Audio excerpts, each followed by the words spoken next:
এক যুগেরও বেশি সময় ধরে দেশের রাজনীতিতে বিতর্ক, প্রশ্ন আর পাল্টাপাল্টি দাবির কেন্দ্রে থাকা 2013 সালের 5 মে শাপলা চত্বরের ঘটনায় এবার আনুষ্ঠানিক বিচারিক প্রক্রিয়া আরও এক ধাপ এগিয়ে গেল।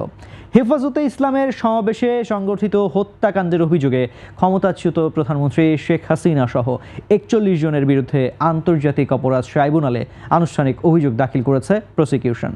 সোমবার আন্তর্জাতিক অপরাধ ট্রাইব্যুনালের রেজিস্ট্রারের কাছে অভিযোগপত্র জমা দেন প্রসিকিউটর জহিরুল আমিন। এভাবেই কোটি কোটি মানুষের ঘরে দেশ জুড়ে ফ্রিজ একটাই, ওয়ালটন। পরে ট্রাইব্যুনাল 1-এর চেয়ারম্যান বিচারপতি মোহাম্মদ গোলাম মর্তুজা মজুমদারের নেতৃত্বাধীন বেঞ্চে এ বিষয়ে শুনানির কথা রয়েছে।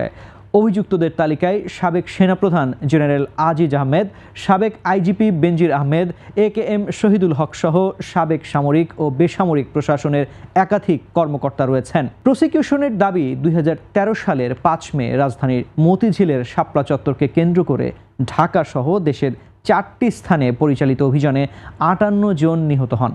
তদন্তে ঢাকায় 32 জন, নারায়ণগঞ্জে 20 জন, চট্টগ্রামে 5 জন এবং কুমিল্লায় 1 জন নিহতের পরিচয় শনাক্ত করার কথা জানানো হয়েছে। অভিযোগে ঘটনাকে পরিকল্পিত ও সমন্বিত অভিযান হিসেবে উল্লেখ করে মানবতা বিরোধী অপরাধের অভিযোগ আনা হয়েছে।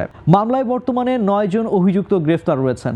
তাদের মধ্যে সাবেক মন্ত্রী, সাবেক স্বরাষ্ট্র প্রতিমন্ত্রী, সাবেক পুলিশ কর্মকর্তা, অবসরপ্রাপ্ত সামরিক কর্মকর্তা এবং গণমাধ্যম সংশ্লিষ্ট ব্যক্তিরাও রয়েছেন। অন্য অভিযুক্তদের বিরুদ্ধে আইনগত প্রক্রিয়া চলমান রয়েছে। 2013 সালের 5 মে হেফাজতে ইসলাম তাদের 13 দফা দাবিতে ঢাকায় মহাসমাবেশ করে। রাতভর অভিযান চালিয়ে সমাবেশটি ছত্রভঙ্গ করে আইন শৃঙ্খলা বাহিনী।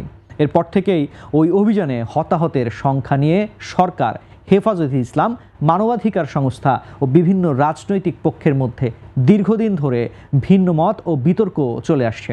বিষয়টি দেশের রাজনৈতিক ইতিহাসের অন্যতম আলোচিত ঘটনায় পরিণত হয়। 2024-এর রাজনৈতিক পট পরিবর্তনের পর শাপলা চত্বরের ঘটনাসহ আলোচিত বিভিন্ন ঘটনার তদন্ত নতুন করে শুরু হয়।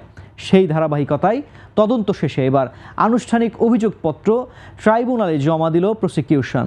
এখন অভিযোগ আমলে নেওয়া, অভিযুক্তদের বিরুদ্ধে অভিযোগ গঠন এবং পরবর্তী বিচারিক কার্যক্রমের দিকেই নজর থাকবে রাজনৈতিক মহল ও সংশ্লিষ্ট সবার।